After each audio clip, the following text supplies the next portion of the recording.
that kind of makes me think about fake news, how people for decades believed that what was written in the newspaper was the full truth. And then the internet came and all of a sudden people could kind of create their own news on the internet. And lots of people believe it because they think, oh, it's written down, so it's the truth. Shutter Stories, a Canon podcast. Hi, I'm Ilvy Njiokiktjien, a Canon Ambassador, and welcome to the latest episode of Shutter Stories, a Canon podcast. The philosopher Roland Barthes, in his book Camera Lucida, argues that a photograph has two elements. First, the cultural, historical and social context of the image, and secondly, the personal, emotional and subjective response to the image. And in this episode, I'm joined by Bence Nanay, a professor of philosophical psychology and expert on memory, photography and aesthetics at the University of Antwerp, to discuss the intersection between history, collective memory, culture, representation and photography. Welcome, Bence. Thank you. It's great to be here. Yeah, thanks so much for joining. I'm really excited about this episode, and I think a good place to start would be right at the beginning of photography.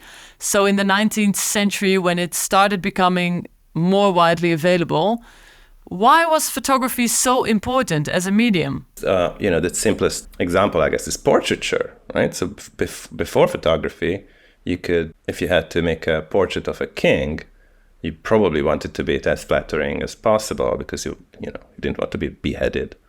Whereas in photography, the photograph is just going to show, give and take a bit. It's going to show pretty much how the king looks. Yeah, it's much more truthful. But it's not fully truthful, exactly. Right? Even at the beginning, it was not the case that it's just kind of a one-to-one correspondence, because you can retouch the photograph, and there's a lot of steps that go from the light hitting the photosensitive surface to there being the actual photograph, and there's a lot of changes possible there. But at least the link was kind of much tighter between, the reality and the representation of it. Yeah, you couldn't change as much. I know when I first started out as a photographer, the main thing I was doing portraits, and mostly in a commercial way. And I know all the marketing people that I was working with at the time were very strict about, no, don't hold the camera too low because the CEO will look too strict, or don't, there were so many rules. And I'm wondering if they, in the 19th century, kind of thought about those kind of things as well, because that can really change the meaning of a picture too. Yeah, exactly. Like because you have a lot of choices as a photographer, right? I mean, you have to choose the vantage point where you're taking the photograph from, the lenses and so on. So it's not the case that, so I think it's a huge simplification that there's just going to be this direct one-to-one correspondence, and photography is just going to give you exactly what's in front of you. And I guess the portraiture is a good example for that. Camera angle. If you hold the camera too low, then you're going to see the double chin of the person you're photographing. Exactly. You don't want that. The one thing people really don't like. Exactly. So we're going to touch upon three main topics today. One of them is how photography has shaped our understanding of history and historical events. So that's kind of what we're going to talk about first. But also our collective memory. And the last part is a bit more current, is about the representation of our understanding of different cultures. So the one we're now talking about is how historical events, by photographing them, are being documented at the same time as evidence. How do you see that? I mean, it's different than portrait photography, of course, but real historical events. We were talking about how portraits became somehow more truthful, not fully truthful, but more truthful. And the same is true for historical events. So it's been a huge genre in the history of painting to paint historical events. The coronation of Napoleon, various The Last battles. Supper. I'm not sure that counts as historical event, but I see what you mean. The reason I'm saying it is because you don't know if that happened, but it's the way it was drawn or painted. It looks the same to other paintings of moments that were really true. So who knows? And when they painted the Battle of Trafalgar, it was exactly the same general compositional rules as when they painted a completely fictional battle as described in the Bible between, the Israelites and the Babylonians or something. So yeah, there was no distinction there, and there's clearly a distinction after the invention of photography of when you take a photograph of a historical event or when it's a fictional event. And so I think that was, again, just as it was a huge game changer in the case of portraits. And I think part of the reason why it was also a game changer in the case of picturing the representation of historical events, which is going to be what we will be focusing on. But let me just use the portrait thing as an analogy for a while. I looked into the history of that at some point early in my career. And it was an extreme turmoil what happened after the advent of photography in painting, because painters, portrait painters especially, were out of a job all of a sudden. Not quite, but there was much less demand for portrait painting because people were thinking that, well, why should I be sitting for an entire day for a sitter to get a completely inaccurate portrait of me that might be of very dubious quality? What if I can just go to the photography studio and have my portrait taken there? And then there's various theories floating around about how that influenced painting. So that given that the pressure to represent reality was lifted because that was taken over by photography, painters could do whatever the hell they wanted. Oh, so they became more creative. Exactly. They could do whatever they wanted. And there are some ways of understanding the history of 19th and 20th century art that's where the whole modernism came from, because there was no more pressure to represent reality as it is, so they were free to explore various other ways. Some people say that abstraction came from this. That's really not the topic for today, but I just think that's a really important consequence, like historical consequence. And we're going to see that somehow photographs are always very deeply intertwined with everything else that's going on. And this is one example that photography emerged, and then all of a sudden the other art forms, paintings, drawings, they changed as a result and changed significantly, both in their reputation or in their, how sought after they were, but also in what they were doing or what these people saw themselves as doing. Now, historical events, the same thing applies there. So all of a sudden, now you could actually have a photographic representation of something that everyone knew about. You could have a photograph of the Titanic. You could have a photograph of the trenches in the First World War. And that was a very different kind of psychological impact on people than a painting or a drawing would have. Because there's this feeling that I am actually seeing what was there before. So instead of somehow seeing some talented artist's rendering of reality, there is some kind of delayed seeing going on. That was the general feeling, at least. So people were less feeling they were seeing a version of an artist being creative and seeing more of a truthful picture. But I guess looking back now at those images from that time, we all know that in the darkroom, so many things had changed as well. So I really wonder how truthful some of these images were. Absolutely. No. So and that's why I was trying to put this carefully. The images were not truthful. And we know that for a fact, and you're absolutely right about this. But people took themselves to be seeing truthful images. And there's a huge difference here. And I think that's a really important difference. But I think that when people were seeing a photograph in the newspaper, they were not wondering about, was this retouched? I mean, there's this feeling of seeing the event, albeit with a certain amount of delay. That kind of makes me think about fake news, how people for decades believed that what was written in the newspaper was the full truth, and then the internet came, and all of a sudden people could kind of create their own news on the internet, and lots of people believe it because they think, it's written down, so it's the truth. So I guess for photography in that time, it also created more space for, I would say, propaganda or images to be used as propaganda. Was there a surge in that, or did it change the way propaganda was used? So one kind of famous example for that is Soviet Russia, when there's this one photograph with Stalin surrounded by, 5 of his close allies. And then as these close allies became no longer allies, but became enemies of the state, they got retouched they got just removed from the photograph. So you can see the evolution of this photograph. First, Stalin with 5 people, and then Stalin with 4 people, and then Stalin with 3 people. And then in the end, it was just Stalin. And this was used for state purposes, this photograph. And it's extremely fake. And that was, that was the 30s. Maybe it was the 40s.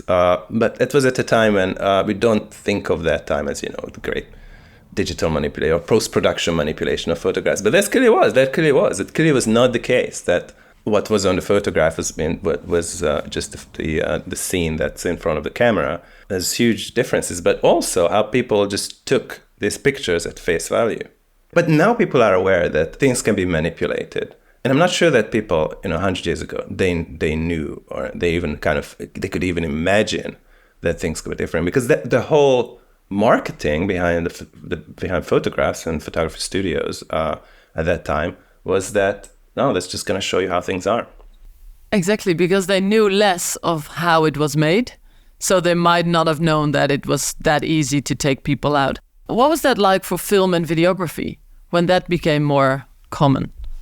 When it came to film, then people really had this impression that it's just delayed seeing, so that what the camera shows them is exactly what was happening in front of the camera. And again, at some point, that was the big selling point of filmmaking, that it could document the way things were. And then we were talking about historical events. I mean, films were definitely a huge game changer for that. You could actually film big world leaders meeting and shaking hands. And that's also true for photography, actually. It was also one of the reasons why film and photography were not really accepted in the elite circle of the arts, right? Because all it does is to just show reality. There's no distance from reality. Which was seen as boring or as not creative? It was seen as exactly as both of those things. Yeah. So 100 years ago, there were very few people who considered photography and film art, and the main reason for that, the main reason that was given, is that all it does is just mechanically reproduce reality, which, as we have seen in the last quarter hour or whatever, 20 minutes, it's really not the case. But that was the perception. So it mechanically reproduces reality, and mechanical reproduction can't possibly be art. What you need is some kind of human element in between. And the assumption was that there is no human element there. And that was the big argument against both photography and film. That they weren't creating something, but just clicking away. Exactly. And that was, in fact, one of the justifications, both for film as an art and for photography as an art, that, all right, we're not creating anything, but we're creatively taking stuff away. So that was at the time. And of course, both films and photographs were black and white. And before that, I mean, for film, of course, that was at the time when the films were silent. And at that point, people were thinking that, all right, maybe the value then comes from abstracting away from reality. So photographs and films are not giving you what reality is, they're abstracting away from reality. And that's what creates the artistic value. And that was actually quite interesting. So that was in the 20s, right? But 50 years later, as you probably know better than I do, color photographs had a really difficult time establishing itself as art. No one wanted them. Yeah, it's true. No one wanted them, exactly. And the reason for that is because there's this kind of abstracting away element was missing. So it was too close to reality again. Another reason why photography was not considered to be art, and actually you can hear this these days, when I tell people that I'm really interested in photography and that's one of my preferred art forms, they always say that, oh, but come on, photography, you can make a good photographs just by coincidence. Just as a, do you get this? Do you hear this argument? Yeah, but I'm actually not against it, because I think it's true. You can take a really good photograph by coincidence. Obviously, but no, what I'm against is to take this as a reason to somehow think that photography is inferior.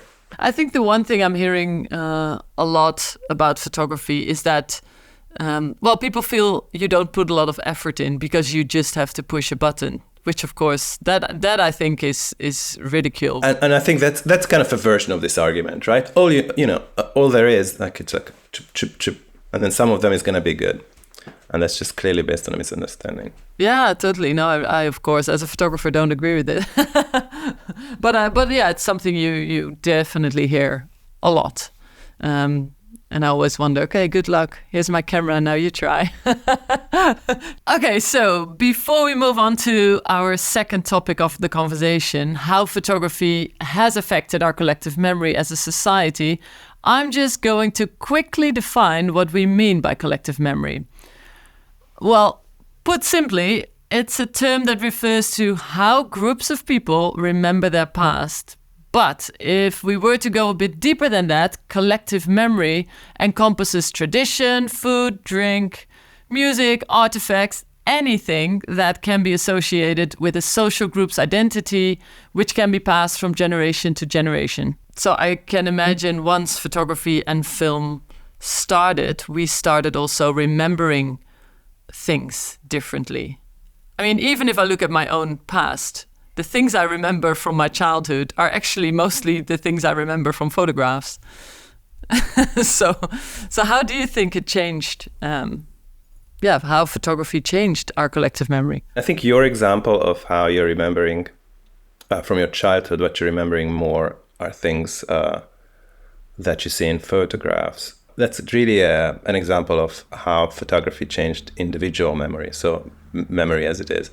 And there's way more psychological research on this. And there's this one paper that is really hot off the press about how having a photograph of some kind of event that you were at that includes you makes you remember that event differently from the way that you would remember it if you were not in the event. So there's this, and that's, of course, it's very important when we think of selfies. You take a selfie of yourself in some kind of event, or when someone takes a photograph of you with some kind of event that's going on, I don't know, a concert. You remember the concert differently from a different perspective if you are in the picture. By now, there's a giant amount of evidence that it's not just that the actual existence of photographs, so that that there are photographs of some kind of event that happened to you that changes your memory of that, but how the photograph looks, that also influences your memory. In which way? In the way that from what perspective you remember it. So there's this big research in the psychology of memory about the perspective in memory. So maybe I should backtrack. So in memory research, people make a distinction between episodic and semantic memory. So semantic memory is when you remember that, Obama became the president of the United States of America in 2008. And episodic memory is when you remember you being at that party at election night or something. So episodic memory is remembering, experiencing something. Semantic memory is just remembering a fact. So what we're interested in is not semantic memory, is episodic memory. And episodic memory is always, given that it's the remembering of an experience, and experience is always from a certain perspective, the memory is also from a certain perspective. So when you're remembering you being at your first Rolling Stones concert, then you're going to remember it from that perspective when you were in the crowd. And what is interesting is how the kind of photographs that were taken during an event like this influences your memory and the perspective that you take in this memory. Also the ones that I did not take myself, also the ones that don't depict me. So let's say the concert was extremely busy and all the pictures, but the pictures that were taken that night don't show that. And I was there. Will I not remember the fact that it was extremely busy? No, the photograph is going to color your experience, your memory. It's going to color your memory. So it's going to be some kind of a mix between the two. The further away you are in time from that event, the more the photograph is going to dominate your memory than your actual experience. So it's what you get is this kind of hybrid between actual imprint of the experience and the photograph. And that's what's going to create your memories. So that's in a way quite scary when it comes to evidence and those kind of things. Oh yeah, definitely. And it's also, when you look at memory in general, right? Because it seems like our memory is not really very reliable. I mean, we know this for a number of reasons. Our memory is not reliable. We always try to make our memories into something where we look good, right? We always have this cognitive bias of trying to look good to ourselves. And that's very much true for memory. You're trying to remember around bad things you've done, right? And so we have lots of reasons to think that memory is unreliable to begin with. But when it comes to the impact of photographs on our memory and how those photographs themselves might be, as we talked about this a lot, not particularly reliable, then that's just going to contribute to the unreliability of memory in general. What does that mean for very iconic images? And I know most of our listeners are into photography, so they will now when closing their eyes, probably have a few of these iconic images in their minds. But let's say the Napalm Girl from Nick Ut, or the Tiananmen Square protest with Tank Man from Jeff Widener. These are images that are very iconic, that most people know. Are we seeing those historical events in a real way by only thinking of these images? Very good. So that's going to bring us to collective memory, right? So far we talked about individual memory, and then we're talking about collective memory. So collective memory is a bit of a debated term in the memory world, because it's really not clear whether collective memory is more than just the agglomeration of individual memories, whether there's something over and above that. Many people think that there is. But I think that one reason why collective memory is kind of an iffy concept is because it very much depends on the social fabric of our society. At that time, when those photographs were taken, and during the Vietnam War or during the events in the late 80s in Beijing, then we lived in a society when there were very clear, unified. We lived in the same kind of social world in some ways. We all watched the same TV channels. We all read the same newspapers in some ways. So there was more of a common denominator between people's experiences than there is now. And that's part of the reason why those images are so iconic, or they were so iconic. Because no matter where you were in the world, no matter what kind of political sympathies you had, you saw those images. That is really not the case anymore. Because there's more things to look at. Oh, no, because the whole world is, our whole society is extremely fragmented at this point, right? I mean, you're, depending on what kind of political sympathies you have, you're going to read very different newspapers, you're going to read very different websites, you're going to watch very different TV channels, and you'll not see some of these photographs that might be. And that's part of the reason why there are much less, or maybe not at all, there's no iconic photographs of that kind. And actually, I did a bit of a survey. I asked around people of my kids' generation about who knows these iconic photographs. Oh. And no one does. No, exactly. That doesn't surprise me. It did surprise me. I mean, because they were just so iconic, right? I mean, the generation that's younger than us, they are exposed to so many more images than we do. Then it's going to be much more difficult for an image to stick. And that's another big, huge reason why these images could become so iconic. There were just not that many images around, especially in comparison with now, when there's just a huge boom in the number of images that people look at. And those were very memorable images. I think also at the time, I'm not sure, but I would say that these images also had a bigger chance of becoming iconic because there were less photographers at the scene. Exactly.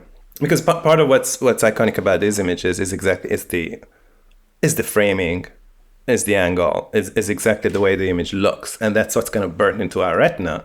But if there's 25 different images from a different angle, because everyone has their phone, right? So there's no there's just so many more images that any image would be much less likely to become iconic. I can tell you what are iconic images of this generation, according to my little survey, and that's memes. Ah, yes. I love memes. I think it's just a genuinely interesting phenomenon, that the kind of relation that we might have had to those iconic historical photographs, that we just somehow, you can close your eyes and picture exactly how they look, right? I think the generation, the next generation after me, has that kind of attitude towards memes. And what is an interesting difference is that they might not even know where the hell they came from. So that meme with the conspiracy theorist of that's one of the most famous memes. That comes from Always Sunny in Philadelphia. Very few people know that. That's a shot from Always Sunny in Philadelphia. I mean, I think it's just a really interesting thing to consider, that what were these kind of iconic photographs of historical events that really shaped our collective memory is going to be different in current culture. But I mean, the only reason why this is possible is something that I feel we really should talk about, is the fact that at this point, everyone has a camera, right? Because of our phones. And that's not been the case before, and that's not been the case even 20 years ago. And that is, I think that's creating a huge change in our relation to photographs and in various other parts of our culture as well. So I feel that that's a big change in not just in how we see the world, but also how we remember various events. Yeah, no, definitely. I mean, that changed so much. As something I also wanted to talk to you about, which I think is important for events which aren't historical and are happening in real time, is the use of photos and videos as propaganda. Yeah, I think it can be quite difficult to know where an image actually came from, particularly on the internet, right? And of course, one thing that very much is relevant to this kind of conversation is deepfakes, which is something that we have not talked about yet. What are deepfakes for anyone who hasn't heard of it before? So deepfakes, for those very few of you who don't know what deepfakes are videos that are designed digitally to look exactly like an actual real video, but they're not. They're completely digitally manipulated. And there's been some deepfakes of the former American president doing all kinds of crazy things. But they're, at this point, I think they're fairly easy to spot. That might not be the case in the future. Yeah, those are scary. Also because it's difficult to really tell them apart. I do know there's software currently in the making where I would guess within a couple of years from now, you can actually right-click on any image on the internet and see where the image was taken. And you will get the exact coordinates. You can see exactly what has happened to the image, as in how was it cropped? Was it cropped? Was anything altered? So I think in a couple of years from now, it will be easier to spot what is fake and what isn't. So it's like an arms race, right? So the weapons get better, then the defense system gets better, then the weapons get better. So I'm not, and also, I mean, in many ways, we're recording this at a time when the whole thing that we're talking about might just change radically in the next couple of years because of the deepfakes, right? Because deepfakes are like an extreme version of what people take it to be real, because we're used to taking photographs to be real, to be delayed seeing, to use an expression from earlier. But that might just completely fool us. And I wonder whether deepfakes are going to, if deepfakes will become quite widespread, and I really have no idea whether they will, whether that's going to actually change our kind of relatively naive attitude that, as you've seen, they exist for more than 100 years, more than 150 years, about how we should take photographs at face value. We should really somehow think that, well, if there's a photograph of something, that something must have been there. So that might change, it might not change. So it's a complete Wild West, I think, because of the deepfakes. Maybe one thing that we should, you asked originally about reusing a photograph or modifying a photograph, and just how dangerous that could be. And of course, it should be pointed out that already happened quite early in the history of photography. But you, as a photojournalist, I'm sure that many of your images were reused or were used in a way that they were not supposed to be used. Yeah, definitely. Yeah, that sadly does happen. I would say the one time where this really affected me, that kept me awake at night, was about 12 years ago. I photographed a racist camp where young white kids were being sent by their parents to this racist camp where they were being taught to basically hate black people. So how do you teach people to hate black people? Oh, that was a very sophisticated, harmful, awful camp where during the day the boys were being, they were running in the field and they were basically being made very tired. And then at night, the leader of the camp would wear this military uniform, giving him all the, visually the power. And he would talk about that it's good to be racist, that white people are smarter, and so on. It was awful. And the story was very layered, of course, and it was published around the world by major publications. It had won several awards, and it really sparked a lot of discussion. So in that sense, I think it was a good story. But then, sadly, the leader of the camp copy and paste the images and used it on his own Facebook to draw more attention to the camp and to recruit new members. And lots of people did so. So the attention, even though it was negative, let's say negative attention towards the camp, he took it out of context and used the images as adverts. Could you do anything in terms of legal steps? Not really, because at the beginning of the camp, the kind of trade-off of me being able to photograph there, I said, okay, I will send you a couple of my images, but for personal use. But he saw his Facebook as personal use, which in a sense I would agree to, actually. And I do this a lot, where I send my pictures to the people, to the protagonist I picture. And okay. And they use it on their social media, for instance. So in that sense, he didn't do anything wrong necessarily. But then he did copy a lot of them out of the publications. And yeah, he just made it into a big, advert commercial for his awful camp. That's crazy. I mean, that's also like a beautiful demonstration of exactly what can go wrong with this. Yeah. And on the other end of the spectrum, just to finish on a point about collective memory, would you say the sheer volume of images and videos available, as well as our skepticism around that content, has lessened our collective experience? I think that's exactly right. I mean, in many ways, having more images and more TV shows and more content is a good thing, because you can have more variety, and variety is a good thing in general. But it also takes away a certain kind of unity or certain kind of cohesion from our society. And I think that there you can see like a really nice correspondence between the photographs or films on the one hand, and how many of them are, how central they are, and our collective memory, and how that shapes us as a society. So the more just central and privileged films and photographs there are, that's going to shape our collective memory, that we all remember that thing, and that also shapes our society, that we all are the kind of group that is, in some sense, to a certain degree, defined by those things. Whereas if there's a lot of pictures, a lot of different kind of content that you can choose from, that's going to lead to some form of fragmented society. But with that, this fragmented way of consuming imagery might be good when it comes to stereotypes and biases, because maybe there are less stereotypes then.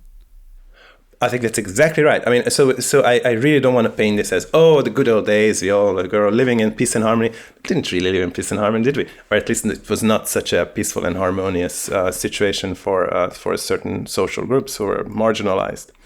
So that's why I was trying to say that it's not that, it used to be good in the good old days and now it's terrible because we're all disconnected from each other. I think the current situation has huge advantages in some ways, but it has this disadvantage that there's gonna be, we're gonna have much less iconic photographs. That's just something that we have to accept, and there might be less cohesion in our society, and that's less of a social fabric, which for better or for worse. As a photographer, I usually focus on other people, not on myself. As in my images, I don't photograph personal stories or my own story. So I tend to photograph someone else's life. But now that everyone has access to photography, you see a lot of personal stories appearing, mostly on the internet, but also in newspapers. Would you say documenting in this way, and documenting your own life, for instance, what does that do for representation? I think that is one of the ways in which you could spin this change as a positive change. So at one point during the '68 Paris event, Jean-Luc Godard, who was a film director with very lefty leanings, came out and said that, all right, I have done enough films. What I'm going to do now is to give cameras to workers who are fighting on the barricades, and they should make films.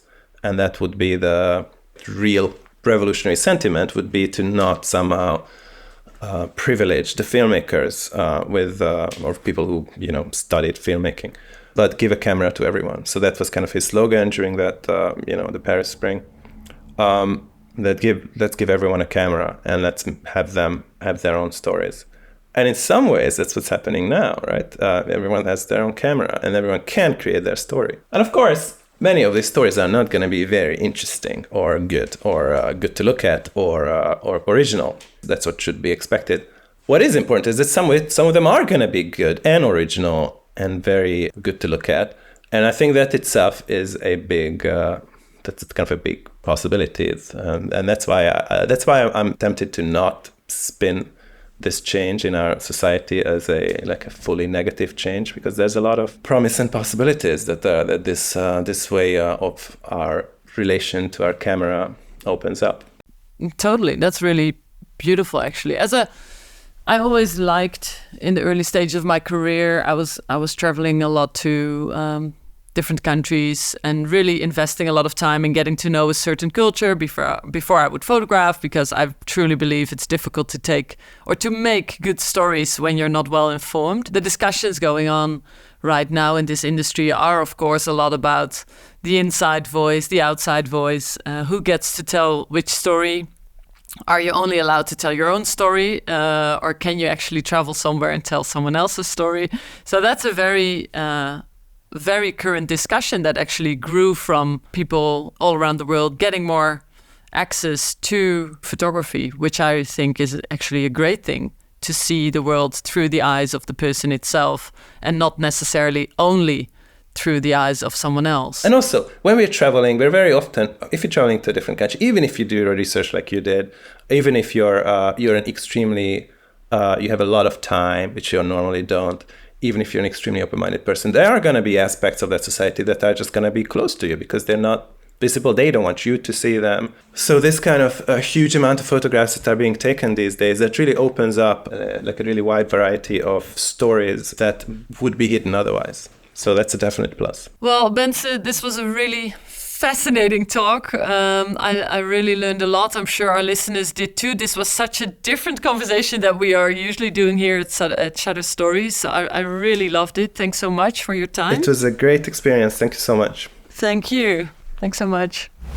You've been listening to Shutter Stories, a Canon podcast.